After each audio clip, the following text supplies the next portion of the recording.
নমস্কাৰ, মোৰ নাম নৰেন্দ্ৰ শইকীয়া। মই 2022 বৰ্ষৰ এজন লুইট ফেলো আৰু বৰ্তমান মই যোৰহাট বিজ্ঞান আৰু প্ৰযুক্তিবিদ্যা প্ৰতিষ্ঠান চমুকৈ জিষ্টৰ ৰসায়ন বিজ্ঞান বিভাগৰ এজন প্ৰথম ষান্মাসিকৰ ছাত্ৰ। আজি মই আপোনালোকক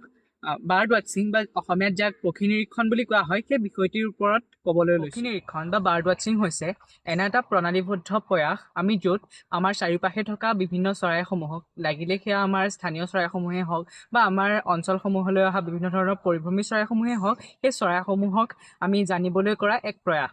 পক্ষী নিৰীক্ষণত বিশেষত আমি আমাৰ চাৰিওপাশৰ চৰাইবোৰক নিৰীক্ষণ কৰোঁ। সেই চৰাইবোৰ কি চৰাই সেই চৰাইবোৰৰ বিষয়ে জানিবলৈ যত্ন কৰোঁ। সেই চৰাইবোৰৰ আৱাসস্থলী কেনেকুৱা বা সেই চৰাইবোৰৰ বিভিন্ন ধৰণৰ যিখিনি সিহঁতৰ লগত জড়িত বিভিন্ন ধৰণৰ যিবিলাক দিশ হয় সেই দিশবোৰৰ বিষয়ে জানিবলৈ যত্ন কৰোঁ। আৰু বহু ক্ষেত্ৰত আমি এই পক্ষী নিৰীক্ষণৰ জৰিয়তে এটা অঞ্চলত থকা কি চৰাই পোৱা যায়, এটা অঞ্চলত ধৰক কি প্ৰজাতিৰ বা কেনেকুৱা ধৰণৰ চৰাই পোৱা যায় সেই বিষয়টোৰ ওপৰত এটা ধাৰণা কৰিব পাৰোঁ। পক্ষী নিৰীক্ষণ আমাৰ মানৱ সমাজৰ বাবে এটা খুবেই গুৰুত্বপূৰ্ণ দিশ, কিয়নো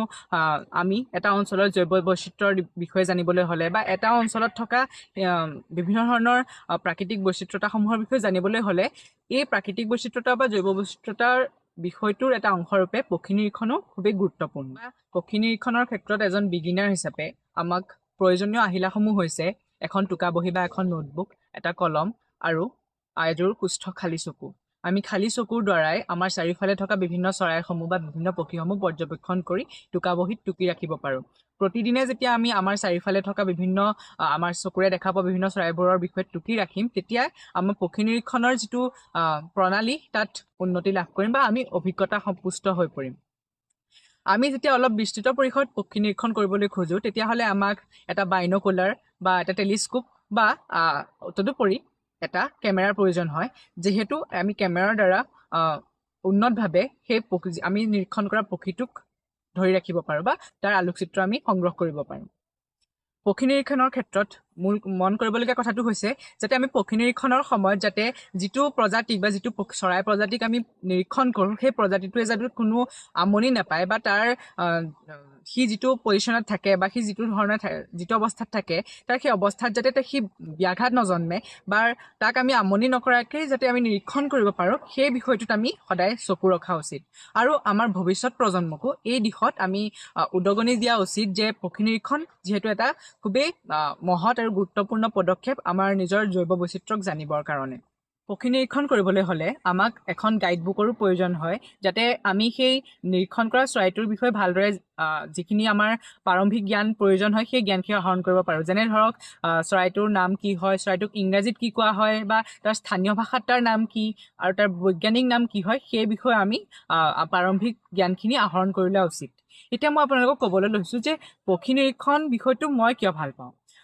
আচলতে পক্ষী নিৰীক্ষণ বিষয়টো এটা ৰুচি হিচাপে মই লৈছিলোঁ, এটা হবি হিচাপে, যিটো বহুতো লোকে প্ৰথমতে পক্ষী নিৰীক্ষণ এটা হবি হিচাপে লয় আৰু সেইদৰে সেইটো এটা মোৰ হবি হয়। যিহেতু প্ৰকৃতিক মই ভাল পাওঁ, প্ৰকৃতিৰ সৈতে জড়িত হ'বলৈ পালে ভাল লাগে, সেইকাৰণে পক্ষী নিৰীক্ষণটো প্ৰকৃতি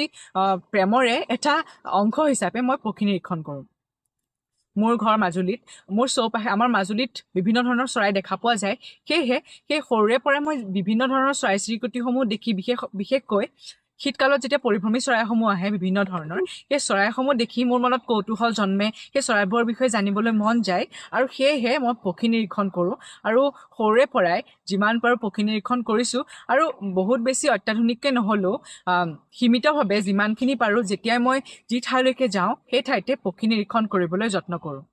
পক্ষী নিৰীক্ষক এজনৰ বাবে আমাৰ মাজুলী জিলাখনো হৈছে এখন খুবেই সমৃদ্ধিশালী, বিশেষকৈ পক্ষীৰ ক্ষেত্ৰত এখন চহকী ঠাই।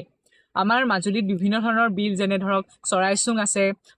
মাগুৰমাৰী বিল আছে, এনেধৰণৰ বিভিন্ন ধৰণৰ বিল আছে আৰু এনেধৰণৰ বহুতো জলাভূমি আছে য'ত আমাৰ বছৰটোৰ বিভিন্ন সময়ত আমি চৰাই দেখিবলৈ পাওঁ। বিশেষকৈ শীতকালৰ যিখিনি পৰিভ্ৰমী চৰাই আমাৰ চাৰিওপাশৰ বিলবোৰত খুব সচৰাচৰ দেখিবলৈ পোৱা যায়। তেনে কেইবিধমান চৰাই যিখিনি আমি সাধাৰণতে মাজুলীত দেখা পাওঁ, তেনে সাধাৰণ কিছুমান চৰাই হৈছে ধৰক শালিকা, বগলী, কণামুচৰি, মাছৰোকাৰ কেইবাটাও প্ৰজাতি, এনেধৰণৰ বিভিন্ন চৰাই দেখিবলৈ পোৱা যায়। তদুপৰি শীতকালত আমাৰ ইয়াত বিভিন্ন ধৰণৰ পৰিভ্ৰমী চৰাই যেনে ঢেৰা, যাক ইংৰাজীত পেলিকান বুলি কোৱা হয়, ধৃতৰাজ হাঁহ, চাকৈ চকুৱা, শৰালী হাঁহ আদি বিভিন্ন ধৰণৰ চৰাই চিৰিকটি দেখিবলৈ পোৱা যায়। মাজুলীখনক সেয়েহে মই ভাবোঁ যে যিসকল লোকে পক্ষী নিৰীক্ষণত আগ্ৰহী হয় তেওঁলোকে মাজুলীলৈ অহা উচিত আৰু মাজুলীত যিখিনি পক্ষী আছে সেইখিনি নিৰীক্ষণ কৰি তেওঁলোকৰ পক্ষী নিৰীক্ষণৰ যিটো জ্ঞান সেয়াক চহকী কৰা উচিত মাজুলীত থকা এই বিভিন্ন ধৰণৰ চৰাই চিৰিকটিসমূহক আমি সংৰক্ষণ কৰিব লাগে যিহেতু বৰ্তমান সময়ত বহুতো দুষ্কৃতিকাৰীয়ে মাজুলীৰ বিশেষকৈ শীতকালত অহা পৰিভ্ৰমী চৰাইসমূহক নিধন কৰি আহিছে গতিকে আমি চৰাইসমূহক সংৰক্ষণ কৰিবৰ বাবে উচিত পদক্ষেপ ল'ব লাগে যাতে ভৱিষ্যত প্ৰজন্মই এই পক্ষী নিৰীক্ষণ বিষয়টোৰ প্ৰতি আগ্ৰহী হৈ এই চৰাইবোৰৰ বিষয়ে জানিব পাৰে আমাৰ চহকী জৈৱ বৈচিত্ৰ্যৰ বিষয়ে জ্ঞান আহৰণ কৰি সেইখিনি জ্ঞান সমাজৰ ভালৰ বাবে কামত লগাব পাৰে চৌপাশৰ পৰিৱেশৰ চৰাইসমূহৰ সংৰক্ষণৰ স্বাৰ্থত যাতে ভৱিষ্যত প্ৰজন্ময়ো সেই চৰাইখিনিৰ বিষয়ে জানিব পাৰে পক্ষী নিৰীক্ষণ আৰু পক্ষী সংৰক্ষণৰ বিষয়টোক সকলোৱে গুৰুত্ব প্ৰদান কৰা উচিত আৰু মই লুইট ফেলোৰ এই প্লেটফৰ্মৰ যোগেদিয়ে সকলো এই ভিডিঅ'টো চাই থকা সকলোকে আহ্বান জনাইছোঁ যাতে তেওঁলোকেও পক্ষী নিৰীক্ষণ বিষয়টোত গুৰুত্ব প্ৰদান কৰে আৰু আমাৰ ভৱিষ্যত প্ৰজন্মক সেই দিশটোৰ প্ৰতি আগ্ৰহান্বিত কৰি তোলে মই লুইট ফেলোক মোক এই সুবিধাটো দিয়াৰ বাবে বিশেষকৈ পক্ষী নিৰীক্ষণ বিষয়টিৰ ওপৰত ক'বলৈ সুবিধা দিয়াৰ বাবে বহুত বহুত ধন্যবাদ জনাইছোঁ তেওঁলোকৰ ওচৰত মই কৃতজ্ঞ আৰু ইমানকে কৈ মই এই ভিডিঅ'টো শেষ কৰিছোঁ আৰু শেষত সকলোৱে চেনেলটো ছাবস্ক্ৰাইব কৰি দিব আৰু এই ভিডিঅ'টো লাইক আৰু শ্বেয়াৰ কৰি দিব ধন্যবাদ